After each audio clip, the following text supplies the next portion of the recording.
E aí galera, para o vídeo de hoje vamos dar uma olhada em 8 lutas e momentos relacionados à Tempestade, também conhecida como a deusa do clima e rainha dos ventos. Já vou deixando claro que o foco é falar sobre aquelas lutas que ainda não comentei aqui no canal.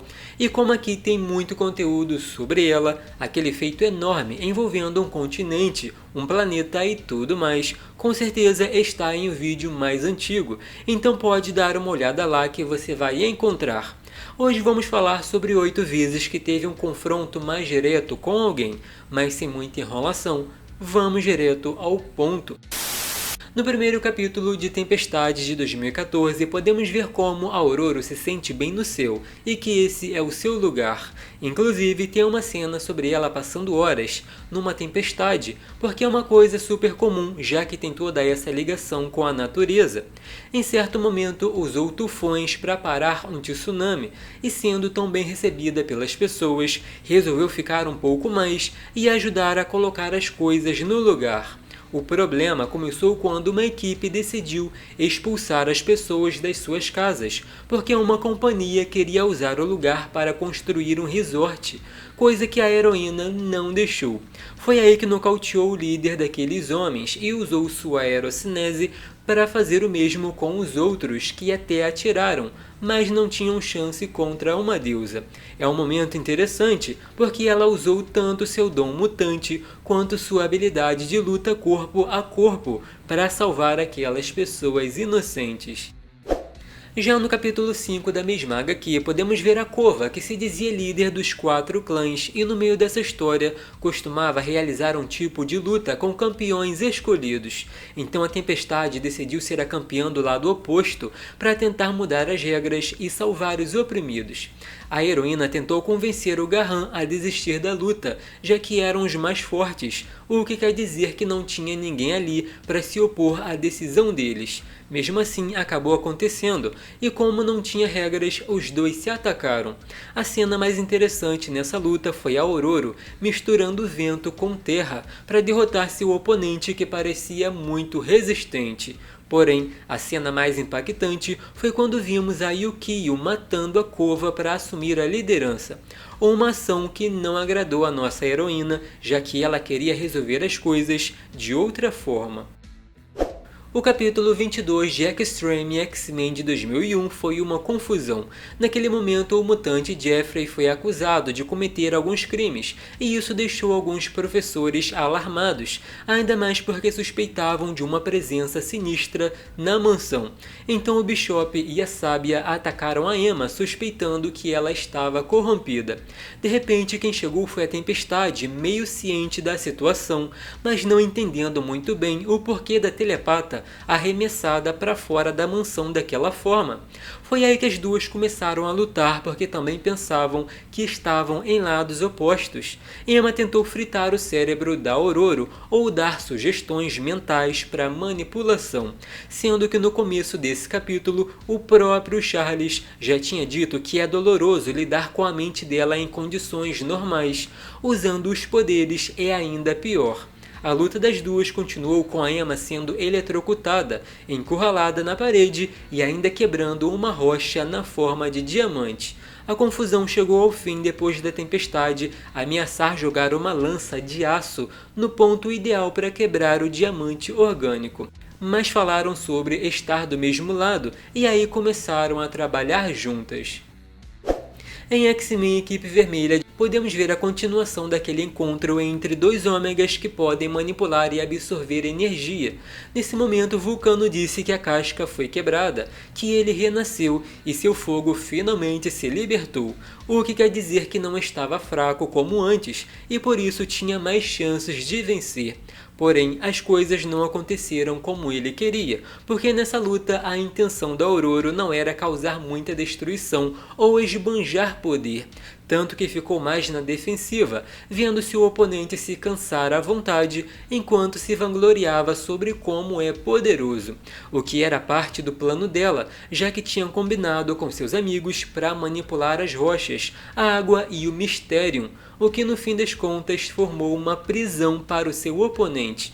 O detalhe é que o Vulcano pode sair dali se usar a sutileza, mas é uma coisa que não costuma fazer. Na recente saga dos Pecados do Sinistro, podemos ver o universo principal da Marvel tomando um rumo totalmente diferente. Por isso, ao longo dos séculos, muita gente teve que lutar para fazer voltar ao normal. A ideia inicial do vilão foi infectar mutantes e humanos que passavam pelo processo de ressurreição. E como a Tempestade não morreu, certo dia chegou no conselho e viu que aquela galera já não era mais a mesma, ou seja, derrubou todo mundo, o que rapidamente se tornou uma perseguição, porque ela ia acabar com os planos daqueles corrompidos. Logo no primeiro capítulo dessa HQ, podemos ver muitas coisas medonhas, como a Emma se comunicando com o mundo todo para enganar as pessoas, Krakoa sendo atacada, magia invadindo Asgard, Thanos e uma versão do Doutor Destino sendo nocauteados, a morte da Feiticeira Escarlate daquela realidade e também uma invasão que aconteceu em Araco.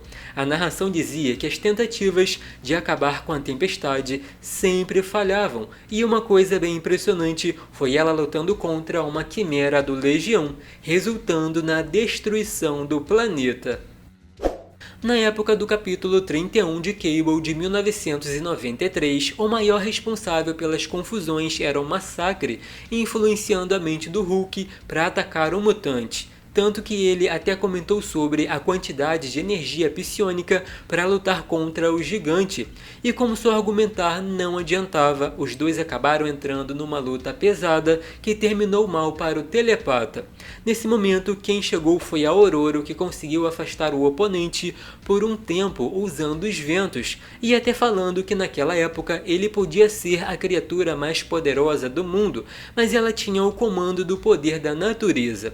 Rapidamente, a deusa lançou um raio na cabeça do oponente, já causando um curto-circuito nas sinapses do cérebro, o que deu tempo para o Cable atingir com uma única bala telepática. O capítulo 17 de X-Men de 2019 é bem interessante, já que mostra como é a Tempestade lidando com inimigos de grande força. A Zandra foi sequestrada e os X-Men foram ajudar. Jim usou sua telepatia para encontrar um espião que tentou esconder seus pensamentos, mas esse ato foi tão suspeito que ela acabou descobrindo e, sabendo onde a Zandra estava, foram rapidamente ao encontro dela. Um dos responsáveis possuía um grande martelo e era muito forte, tanto que usou a arma contra a Tempestade, que facilmente conteve, concentrando energia na mão direita. Por fim, derrotou lançando um raio poderoso, e com a Imperatriz salva, falaram sobre melhorar a forma que o governo dela influenciava os outros. Tudo isso aconteceu porque os impérios do universo são conectados de alguma forma, principalmente pela economia, e os Shi'ar não deram atenção para alguns, por isso aqueles povos se revoltaram.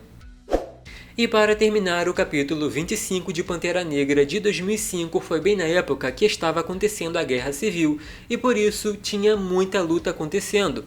Uma delas foi a Tempestade enfrentando o Ragnarok, que era um tipo de robô inspirado no Thor, coisa que futuramente também deu um problema, porque o Verdadeiro odiou saber dessa história. Mas se tratando da luta, aquele tipo de robô tentou colocar medo na Ororo, e ela desafiou para ver quem era realmente divino. Desviou do martelo, manipulou o clima, jogou um caminhão em cima dele, e quando questionada se era só isso, disse que era apenas um aquecimento. Quando foi atacada, a Mulher Invisível criou um campo de força, afirmando que ele era a criação do marido dela e ia acabar com isso. Foi aí que a Ororo teve a ideia de voar para longe e, antes de ser alcançada, se conectou com o campo eletromagnético para emitir um pulso no cérebro do oponente. Aí quem assumiu a luta na base do soco foi o Hércules. Mas e aí, gostaram desses feitos? Não esqueçam de deixar o like e de se inscrever no canal para não perder os próximos. Lembrando que minhas redes sociais estão na descrição e tô sempre interagindo por lá. Até mais!